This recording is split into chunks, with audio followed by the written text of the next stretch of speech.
मत जदि पचारे मु गोटे कथा कहबी दिल्ली गण दुष्कर्म केस कौन हो गला 17 वर्षर 18 वर्षर पिला जी मुख्य आसामी सी बलात्कार करथिला जी रड भर्ती कर देथिला सी 18 वर्ष तलकू हेची बोली ताकू छाड़ी दिया गला 2 वर्ष जेल रे रहिला ताकू छड़ाला एबे गोटे आश्रम रे नाम बदलै के से बेस ता साम्राज्य चलै छी कौन हो गला मोर कहा उपरे विश्वास नहीं ना कौन आईनी ना कौन प्रशासन ना कौन व्यवस्था उपरे मोर भरोसा अच्छे मोर विश्वास नहीं जदि मत पचारे मो कथा कहे मुझे एमती न हो जाऊ केबे मो सामने केबे मो आखि सामने केबे एभली घटना न घटी ना मु राक्षसी पलटि जीवी बाघुणी पलटि जीवी केबे मो सामने जदि एभली हम काली हुए तो से कहा भौणी थिला आज हुए तो सी आम भौणी था मो भौणी होता जदि मो भौणी संगे ये कथा होता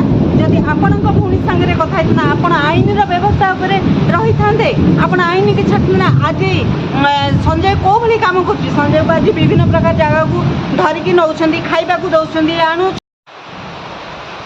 नमस्कार जय जगन्नाथ केमती अच्छे आपण मैंने भलरे थांतु मोर आशा और विश्वास मो मंदिर पाखे बसची महादेव मंदिर पाखे बसची देखु विश्वनाथ मंदिर पाखे बसची बाबा विश्वनाथ पाखे तो जदि मत पचरा जीव तो चलते ता पूर्व मु कहीदेवी मोर यही छोट वीडियो को आपण मानक समस्त वेलकम करुच्ची स्वागत करुच्ची वीडियो टी स्किप करूँ यहाँ मो भीतर कथा मो मन कथा चारिपटे वर्षा होगी आज्ञा आपण मैंने देखिथे पानी पड़ुची तो मो कहवा कथा मुझे कि टीवी स्क्रीन रे मोबाइल स्क्रीन रे देखुची माने मते मो कथा कहूँ मो एक्सपीरियंस कथा कहूँ मते एभली लगुच कि निष्पत्ति मु नेबी आपण माने केबे आईन श्रृंखलारू कौन न्याय पाई किछि आईन नाई कौन व्यवस्था नाई किछि नाई आज्ञा केते जन न्याय पाई केते जन आईन आईन पर कथा आईन सोई जाइए आम देशर आईन नाही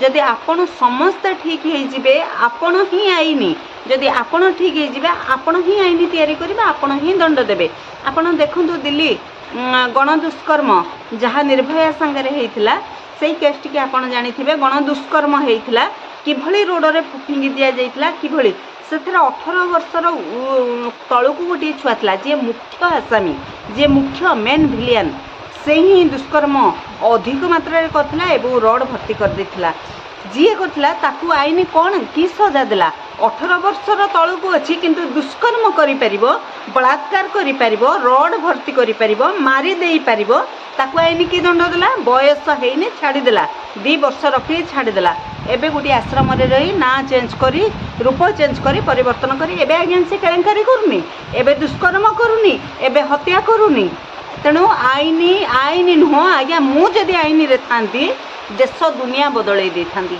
जदि आईन मो भीतर आईन था मु देश दुनिया बदलै देबी किंतु बदलै दबा जदि आमे समस्ते समग्र देश जदि एक हवा समस्त जनता जदि एक हवा ए दुनिया रू बलात्कार उठीजीव ए दुनिया रू संजय भली हारामीर दुष्कर्मर जो दुस्साहस उठीजीव बर्षा है आज्ञा तो आम समस्त को प्रथम एक हवा को पड़ा आम जदि समस्ते एक हवा ताहले आम देश दुनिया को आम बदलै देवा आईन बदलैबनी आईन जदि यह निष्पत्ति करते से राजा रास्ता छिड़ा करके सेमानक लिंग काटी दिया जाता पब्लिक प्लेस रे सेमानक लिंग काटी दिया जाता ताहले ए दुनिया रे दुष्कर्म भलिया जघन्य अपराध हुआ नहीं कारण ए सब जिनिस जितेबले विभिन्न प्रकार केस धीरे धीरे खोलने को लगे संजय बलात्कारी दुनिया जिनस आसला से किभली हत्या करथिला से दिन 9 तारिख अगस्ट 9 रे कि प्रकार घटना होता अगस्ट 9 रे से कौन करथिला कहा संगे जाइथिला को बंधु संगे जाइथिला केमिति मद किनिथिला रास्ता पर बसिकी मद पीथिला एवं अन्यत्र जड़े महिला को किभली से असदाचरण करिथिला एवं समस्त घटना तापर से सेमिनाल हॉल को आसीथिला आउ पीड़िता को देखिथिला सेठी केमिति तांको मुह बंद करी तांको गला हाड़ भांगी देथिला एवं पिचा हाड़ भांगी देथिला आखिरे चश्मा ग्लास भर्ती कर देथिला निर्मम भाव में बेहोश होला बलात्कार करथिला 45 मिनिट 40 मिनिट ଧରିକି ବଳାତ୍କାର କରିଥିଲା ଏବଂ ସେଠୁ ଫେରାର ହେବାକୁ ଚାଲିଥିଲା।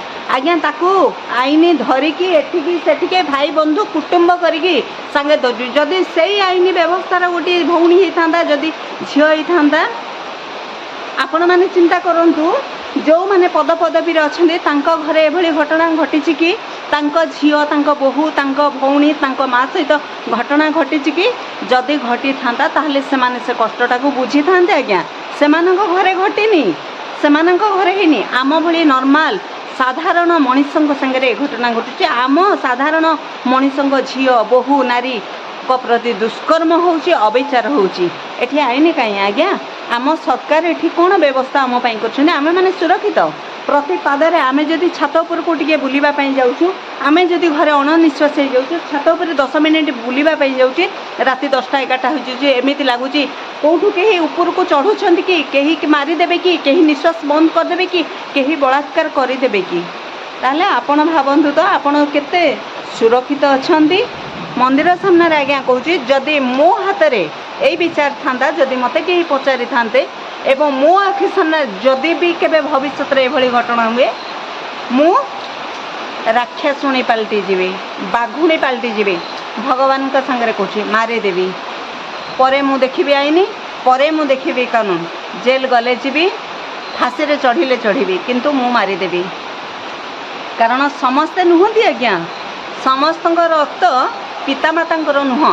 ସେଥିପାଇଁ କିଛି ଡୁପ୍ଲିକେଟ୍ ରକ୍ତ ଥିଲେ ସେମାନେ ଘରେ। ଆମ କଲକତାରୁ ନେଇକି ଓଡ଼ିଶା ପର୍ଯ୍ୟନ୍ତ ବହୁ ମାତ୍ରାରେ ରକ୍ତ ଗରମ ହେଇସାରିଲାଣି।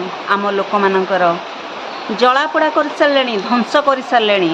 କିନ୍ତୁ ଯେଉଁମାନେ ସେଇ ପଦପଦବୀରେ, ଯେଉଁ ଗାଦିରେ ବସିକି ଆଇନକୁ ଅପବ୍ୟବହାର କରୁଛନ୍ତି, ଆମ ସାଧାରଣ ଝିଅ ବୋହୂଙ୍କର ବଳାତ୍କାର କରୁଛନ୍ତି, ଇଜ୍ଜତ ନେଉଛନ୍ତି ଏବଂ ଆଇନ ଦେଖାଉଛନ୍ତି, ସେଇମାନଙ୍କୁ ହଟେଇ ଦେବା ଦରକାର, ସେଇମାନଙ୍କୁ ପ୍ରଥମେ ମାରିବା ଦରକାର।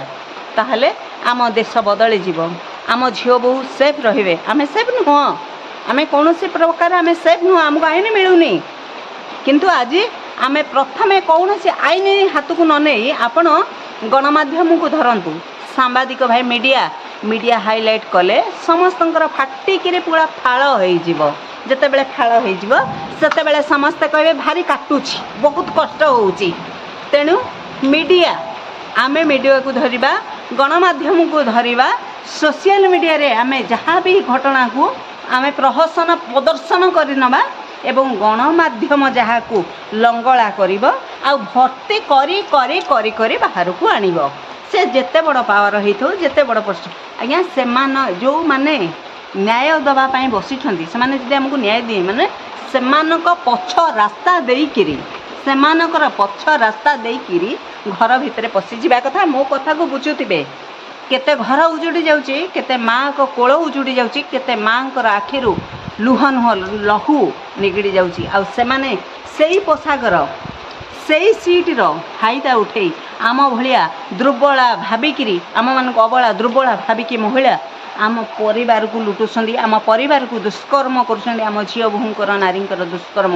ଆଖି ଖୋଲି ଦିଅନ୍ତୁ, ଆଖି ଖୋଲି ଦିଅନ୍ତୁ। ଯଦି ମୋର ଏଇ ଭିଡ଼ିଓ ଦ୍ୱାରା ଆପଣଙ୍କୁ ଖରାପ ଲାଗୁଥିବ, ଏଭଳି କହୁଛି, ଏଭଳି ଗାଉଛି ନା, ବନ୍ଦ କରିଦିଅନ୍ତୁ ଯାତ୍ରା।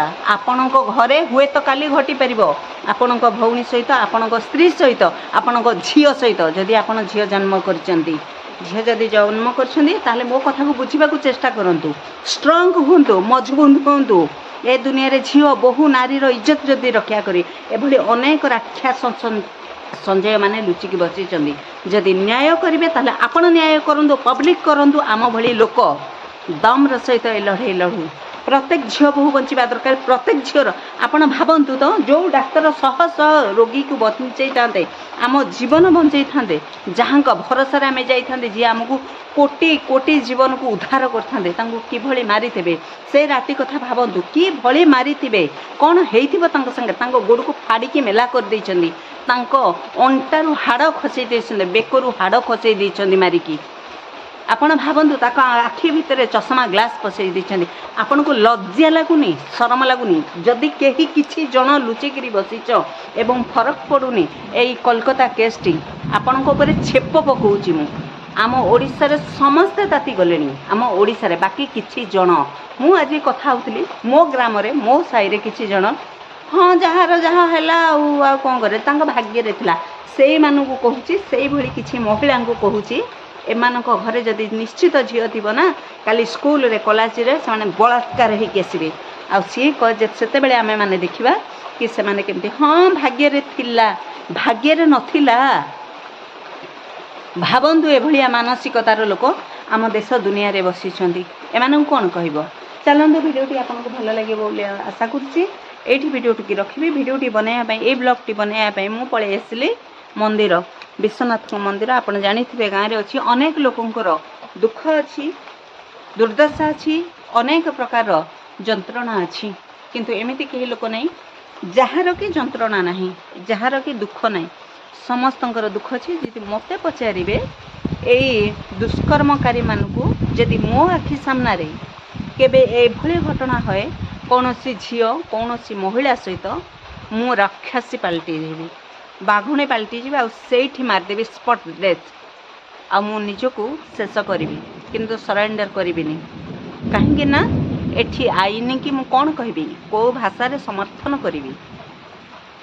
ଚାଲନ୍ତୁ, ଜୟ ଜଗନ୍ନାଥ।